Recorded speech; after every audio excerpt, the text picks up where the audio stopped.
నేను వెళ్ళను అన్నట్టు మాట్లాడుతుంది. కేరళ తీసుకెళ్తాము, టెంపుల్ కి తీసుకెళ్తాము అని చెప్పి. అంటే ఏంటమ్మా టెంపుల్ దగ్గర ఏమైనా పూజలు ఏమైనా చేస్తారా అమ్మాయికి సంబంధించి? వెళ్ళను అంటే ఇంకెక్కడికి వెళ్తుందమ్మా? ఎక్కడికి వెళ్తుంది? అమ్మాయికి బంగారు లాంటి జీవితం ఉంది, చేతులారా నాశనం చేసుకుంటుంది ఆ చీడ పురుగును నమ్మి. వాళ్ళన్న కూడా మ్యాన్పులేట్ చేస్తే మ్యాన్పులేట్ అయిపోయి వాళ్ళందరూ ఒకటే చోటు ఉన్నారు, ఎక్కడనో లేరు. ఒకే దగ్గర ఉన్నారంటారా? ఫోన్ ట్రాక్ చేయండి, ఫోన్ ట్రాక్ చేసి చూడండి, వాళ్ళందరూ ఒకటే చోటు ఉంటారు.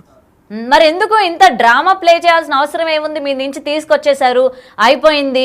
ఇంకా కుటుంబానికి అప్పచెప్పేస్తే వాళ్ళ పేరెంట్స్ కూడా అమ్మాయికి మంచి సంబంధం చూస్తాము, మంచిగా చదివిస్తామని చెప్తున్నప్పుడు మధ్యలో డ్రామా ప్లే చేయాల్సిన అవసరం ఏముంది? వాళ్ళ అమ్మే వాళ్ళ నాన్నే అంటున్నారు, మా సొంతూరికి వెళ్ళిపోతాము, ఇక్కడొద్దు, విష్ణు మంచోడు కాదు అని వాళ్ళ అమ్మ నాన్ననే చెప్తున్నారు. మరి ఇంత నిందలేసినప్పుడు ఏది ఆశించని వాడు వాళ్ళ అమ్మ నాన్నకి అప్పచెప్పి మీ ఇంట్లో మీరు వెళ్ళిపోండి, ఇక్కడికి వెళ్ళి నా ఇంట్లోకి వెళ్ళిపోండి అని అనొచ్చు కదా. ఎందుకు అనలేకపోతుండు? వీడి ఫోను బయట పోలీసు వారి ఆధ్వర్యంలో వీడి ఫోన్ అంతా అందులో ఉన్న డేటా మొత్తం బయట ఇస్తే వాడి బండారం, ఇన్ని ఏళ్ళ బండారం మొత్తం బయట పడుతుంది. ఇది నేను తీపిస్తాను కూడా. నా దగ్గరికి అన్ని వచ్చినాయి. హర్ష మాట్లాడే తీరు పైన కూడా చాలా అనుమానాలు ఉన్నాయమ్మా నాకు కూడా. ఎందుకంటే సొంత చెల్లి అటు తల్లిదండ్రులు ఇద్దరు కూడా బాధపడుతుంటే వాళ్ళతో మాట్లాడడం కానీ, ఓకే మీడియాకి తను సమాధానం చెప్పుకోకపోయినా పేరెంట్స్ ఇంత బయటకు వచ్చి అమ్మాయి ఎక్కడుందో మాకు తెలియదు అన్నప్పుడు హర్ష అయినా మాట్లాడాలి కదా. వాళ్ళ తన మాటలు కూడా చాలా అనుమానంగా ఉన్నాయి. అవును, తప్పు జరిగిన తర్వాత అప్పుడు మీడియా ముందుకొచ్చి మా చెల్లెకి ఇలా జరిగిందంటే అప్పుడు ఎవరేం చేస్తారు? మీడియా ఏం చేస్తుంది, నేను ఏం చేస్తా, పోలీసు వాళ్ళు ఏం చేస్తారు? ఎవరు ఏం చేయలేకపోతాం. అంత దూరం తేవద్దు కూడా. ఇప్పటికైనా ఆ ఆడపిల్లకి చెప్తున్నాను, కలిసి ఆ తర్వాత ఏం నిర్ణయం తీసుకుంటారో తీసుకోండి. ఫస్ట్ అయితే మీ అమ్మ నాన్న కలవండి. విజయవాడ దాకా వెళ్ళిన వాళ్ళు మళ్ళీ హైదరాబాద్కి ఎందుకు వెళ్ళారు మీరు?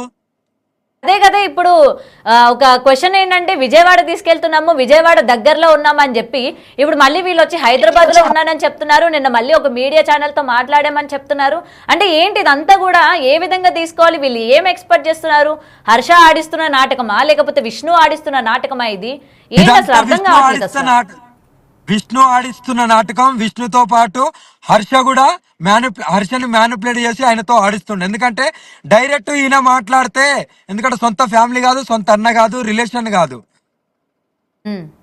కాబట్టి సొంత అన్ననే మాట్లాడితే ఇక్కడ కొద్దిగా, ఎందుకంటే సొంత చెల్లె కదా అని. అవును, అందుకనే ఈయన ఆడిస్తుండు, ఆయన ఆడుతుండు. అయితే అమ్మా ఇక్కడ మొత్తం కూడా జనాలకు అర్థం కాదు ఏంటంటే, ఇలా ఒక అమ్మాయిని అడ్డం పెట్టుకొని ఇటు సొంత అన్న కావచ్చు, లేకపోతే అన్న అని చెప్పుకుంటున్న అతను కావచ్చు, ఎందుకు అమ్మాయిని అడ్డం పెట్టుకొని తిరుగుతున్నారు? ఏం ఆశిస్తున్నారు వీళ్ళు? అఘోరి దగ్గర నుంచి ఏమైనా ఆశిస్తున్నారా? లేకపోతే తల్లిదండ్రులకు వీళ్ళు ఏమైనా యాంటీయా? డబ్బులు ఏమైనా ఆశిస్తున్నారా? ఏంటి అన్న దానిపైన ఇప్పటికీ కూడా జనాలకు ఒక క్లారిటీ రావట్లేదు. ఏం చెప్తారు మీరు?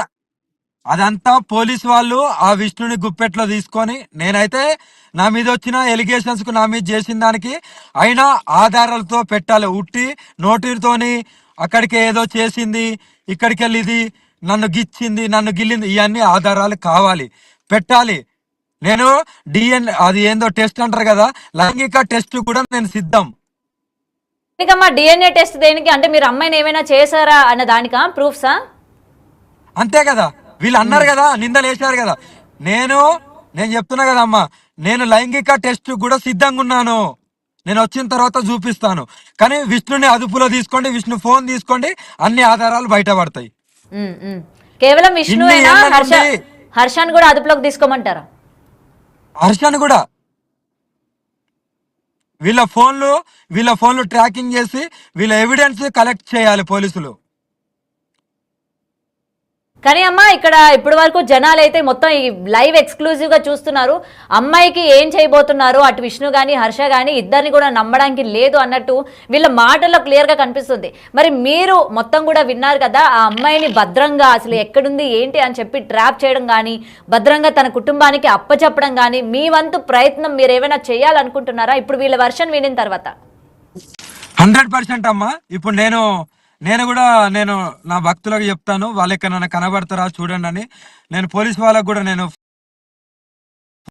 ఇక్కడ ఉన్నారో మీరన్నా అదుపులో తీసుకొని వాళ్ళ ఇంటికి పంపించే ప్రయత్నం చేయండి.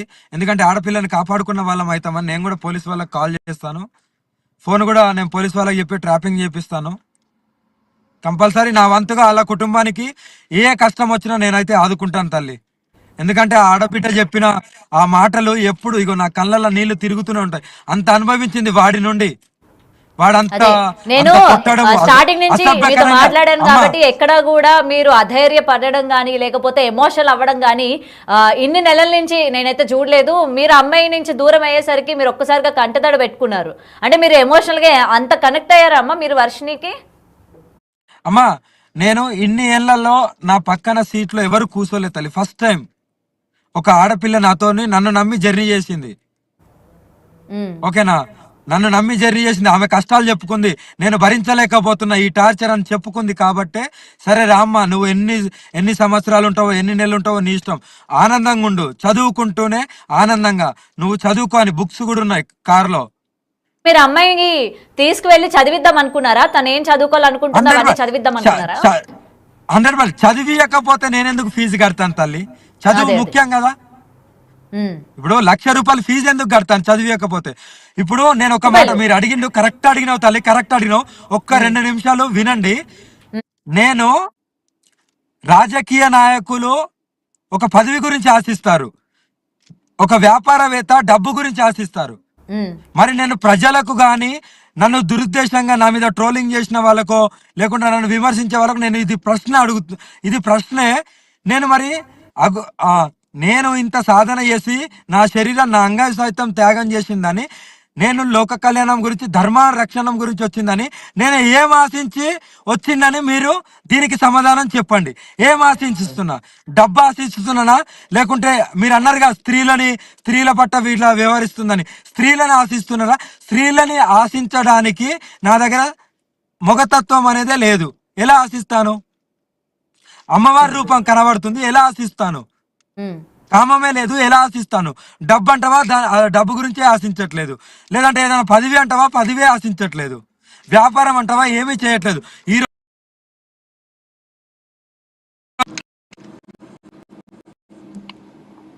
మరి ఏం ఆశించి నేను చేసింది అనుకుంటున్నారు? నేను సూటిగా ప్రశ్న అడుగుతున్నాను జనాలకు, ఇప్పటికైనా అర్థం కావాలి. అయితే అమ్మ మొత్తానికి మీరైతే డబ్బులు కట్టాను, అమ్మాయిని మంచి భవిష్యత్తు ఇద్దామని చెప్పి అమ్మాయిని తీసుకొచ్చాను. ఈరోజు ఏదైతే నా మీద అలిగేషన్స్ చేశారో వాటన్నిటికీ విరుద్ధంగానే మనకి విజువల్ రూపంలో కనిపిస్తుంది. ఎవరు అమ్మాయిని వాడుకోవాలనుకున్నారు, ఎవరు అమ్మాయిని వశపరచుకోవాలనుకున్నారు అని మీరు క్లియర్గా చెప్పడం జరుగుతుంది. అమ్మవారి దయ వల్ల మొత్తం కూడా బయటపడుతున్నాయి అని చెప్పి. అంతే, కంపల్సరీ. నేను కాశీలో నేను ఇదే కోరుకున్నా, అమ్మ తప్పు జరుగుతుంది, ఇది బయట నువ్వే పెట్టాలి తండ్రి భైరవ కాళీమాత. నేను దర్శనానికి వెళ్ళినప్పుడు చెప్పిన నెక్స్ట్ డేనే బయటపడుతున్నాయి. అదే తప్పు చేసిన వాళ్ళు 100% బయట పడాల్సిందే. నేను వచ్చిన తర్వాత నేను 100% నా మీద ఏదైతే ఎలిగేషన్ చేపించాడో విష్ణు, ఆయన మీద నేను అదే మంగళగిరిలో నేను కేసు వేస్తాను. ఆయన ఫోన్ ని ట్రాప్ చేపిస్తాను. అవన్నీ డీటెయిల్స్ అన్ని బయట పెట్టాలి. మీరు వారణాసిలో ఉన్నానంటున్నారు, మళ్ళీ మీరు ఇటు రావడానికి 10-15 రోజులు పడుతుంది అంటున్నారు కదా. మరి ఈ లోపు ఒకవేళ ఇప్పటికే అమ్మాయిని కానీ అప్పగించకుండా ఉన్నట్లయితే మరి ఏం చేస్తారు మీరు? ఇంకా 10-15 రోజులు పడుతుంది అంటున్నారు. ఈ కేసు అనేది ఎప్పుడు పెడతారు? మీరు ఎప్పుడు హైదరాబాద్ అలాగే మంగళగిరి ఎప్పుడు వస్తారు ఏంటి? నేను అదే చెప్తున్నా అమ్మ, పోలీస్ వాళ్ళకైతే నేను కాల్ చేస్తాను, కొద్దిగా ట్రాపింగ్ చేయండి. వాళ్ళ ఇంటికి చేర్చిన తర్వాత వాళ్ళ ఇష్టం, వాళ్ళ ఊరికి వెళ్తారా ఎక్కడ వెళ్తారా అనేది. కానీ ఫస్ట్ అయితే వాళ్ళ అమ్మ నాన్న దగ్గరికి చేర్చండి. తర్వాత నన్ను అప్రోచ్ అయితే నేను 100% కాపాడుతాను. వెన్నంటూ అనుక్షణం నేను కాపాడుతూనే ఉంటాను. వాళ్ళ కుటుంబాన్ని కంటికి రెప్పలాగా నేను చూసుకుంటాను. ఎందుకంటే అలా ఆ వయసు అదే స్థితిలో నా తల్లిదండ్రి కూడా ఉన్నారు.